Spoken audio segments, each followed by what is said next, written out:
Last lecture में हमने routing और मल्टीपल पेज बनाने सीखे थे, लेकिन अगर आपके पास एक प्रोडक्ट पेज है, जैसे कि अमेजोन और फ्लिपकार्ट पे होता है, बहुत सारे प्रोडक्ट होते हैं, तो क्या हम अलग अलग प्रोडक्ट के लिए अलग अलग राउटिंग पेज बनाएंगे? एक और एग्जांपल देता हूं। एक टेबल पे मल्टीपल यूजर डिस्प्ले हो रखे हैं। यूजर पे क्लिक करोगे तो एक नया पेज ओपन होगा, उस यूजर की डिस्प्ले होगी डिटेल। तो क्या हर यूजर के लिए हमें एक अलग अलग पेज बनाना पड़ेगा? देखो, इसका जवाब है बिल्कुल नहीं। आज हम उसी को ही सीखेंगे बेस्ड ऑन डायनेमिक राउट। तो ठीक है, आज के लेक्चर में हम बात करेंगे स्टैटिक राउट और डायनेमिक राउट में क्या अंतर होता है। अपना पहला डायनेमिक राउट बनाना सीखेंगे। मल्टीपल डायनेमिक पैरामीटर्स को आप कैसे हैंडल कर सकते हैं, real world example, common mistake, और इस वीडियो के लास्ट में कुछ इंपॉर्टेंट इंटरव्यू क्वेश्चन के बारे में डिस्कस करने वाले हैं जो इस वीडियो के रिलेटेड बनते होंगे। सबसे पहले मैं आपको डिफरेंस समझा देता हूँ। स्टैटिक राउट जो हमने लास्ट लेक्चर में सीखा था, डायनेमिक राउट जो आज हम सीखने वाले हैं, इसमें क्या डिफरेंस होता है वो मैं बेस्ड ऑन कोड बताऊंगा।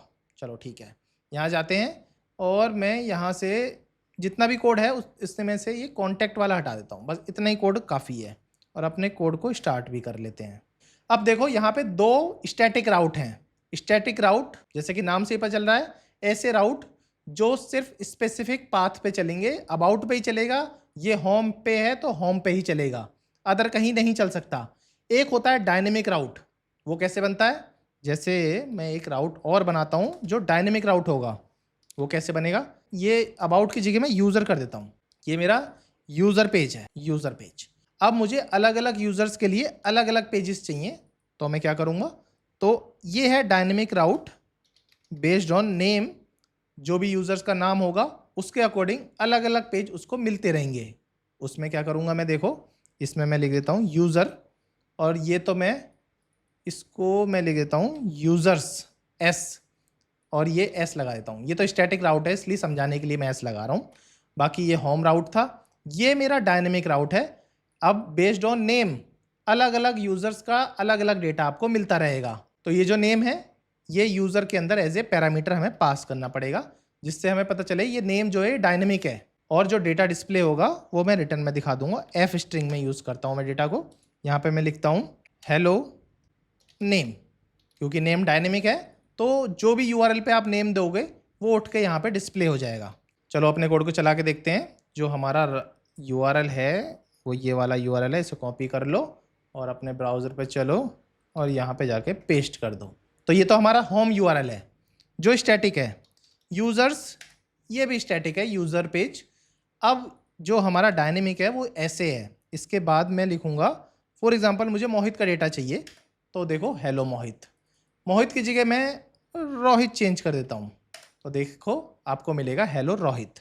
यहाँ पे आप जो भी नेम चेंज करोगे उसके बेसिस पर आपके पेज पे डेटा मिल जाएगा। जरूरी नहीं है रोहित का आर स्मॉल में ही लिखना है, कुछ भी लिख सकते हो। जैसे कि मैं रवि लिख देता हूँ, रवि, तो आर कैपिटल में मिल गया। तो इस तरीके से आप डायनेमिकली डेटा उठा के अपने ब्राउज़र पे या फिर अपने फंक्शनैलिटी में कहीं भी यूज़ कर सकते हो।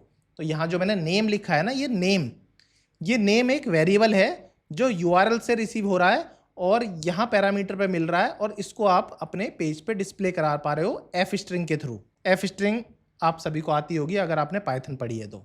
अब नॉर्मली आपने पहला डायनेमिक राउट बनाना तो सीख लिया। अब क्या हो, जब मल्टीपल डायनेमिक पैरामीटर्स यूज हो रहे हो तो उस केस में क्या करोगे? जैसे कि एक राउट और बनाता हूँ मैं, एक डायनेमिक राउट और बना लेते हैं। ये कर लेता हूँ मैं स्टूडेंट्स के नाम से बनाता हूँ मैं, या फिर स्टूडेंट रहने देता हूँ क्योंकि स्टूडेंट का डेटा निकलेगा।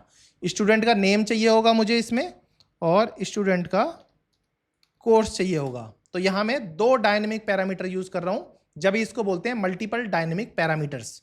तो यहाँ पे आप मल्टीपल डायनेमिक पैरामीटर्स भी यूज कर सकते हो। अब जो ये स्टूडेंट है, अपने फंक्शन का नाम भी स्टूडेंट ही रख लेते हैं, और इसके अंदर कुछ डिस्प्ले कराते हैं इस तरह से।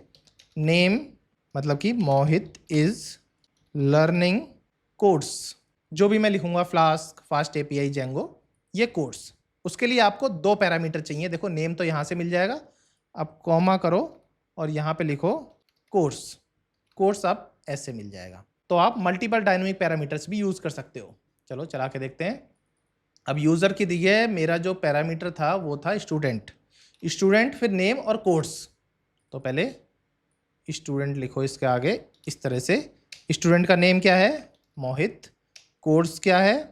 फ्लास्क और एंटर कर दो, मोहित इज लर्निंग फ्लास्क। तो इस तरीके से आप मल्टीपल डायनेमिक पैरामीटर भी हैंडल कर पाओगे। डायनेमिक राउट को हमने यूआरएल पैरामीटर के हिसाब से हैंडल करना भी सीख लिया। अब बात कर लेते हैं कुछ कॉमन रियल वर्ल्ड एग्जांपल के, ये कहाँ कहाँ यूज होता है।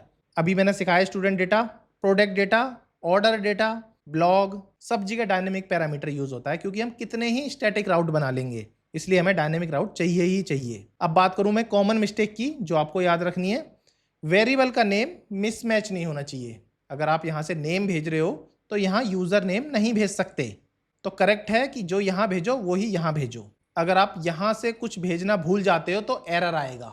जैसे मैं यहाँ से ये फ्लास्क नहीं भेजता, सिर्फ मोहित भेजता हूँ, तो नॉट फाउंड एरर मिलेगा।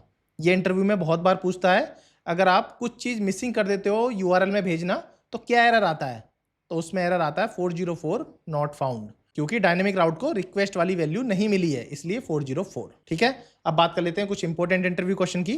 तो पहला इंटरव्यू क्वेश्चन तो यही बनता है, डायनेमिक राउट्स क्या होता है, स्टैटिक वर्सेस डायनेमिक राउट, मल्टीपल पैरामीटर आप डायनेमिक राउट में कैसे हैंडल कर सकते हैं। यही सब इंटरव्यू क्वेश्चन है जो आपको प्रिपेयर करने हैं। अगर मेरी वीडियो इन्फॉर्मेटिव लगी हो तो प्लीज मेरे चैनल को सब्सक्राइब करें, अपने दोस्तों के साथ शेयर करें, फीडबैक जरूर देते रहें दोस्तों। और आप पीडीएफ चाहते हो, जो भी मैं आपको पढ़ाता हूँ उसकी पीडीएफ मुझे मिल जाए, तो आप टॉपमेट से उठा सकते हो। डिजिटल प्रोडक्ट पे जाओ, यहाँ पे देखो फास्ट एपीआई की पीडीएफ मिल जाएगी, Node JS preparation, Java interview preparation, Angular preparation, Django handbook, जो भी चीज़ मैं पढ़ाता हूँ उसकी एक बुक भी प्रिपेयर करता हूँ, तो वो सारी बुक आपको डिजिटल प्रोडक्ट में जाके मिल जाएंगी। लिंक आपको इस वीडियो के डिस्क्रिप्शन में मिल जाएगा, वहाँ जाके चेकआउट कर सकते हैं।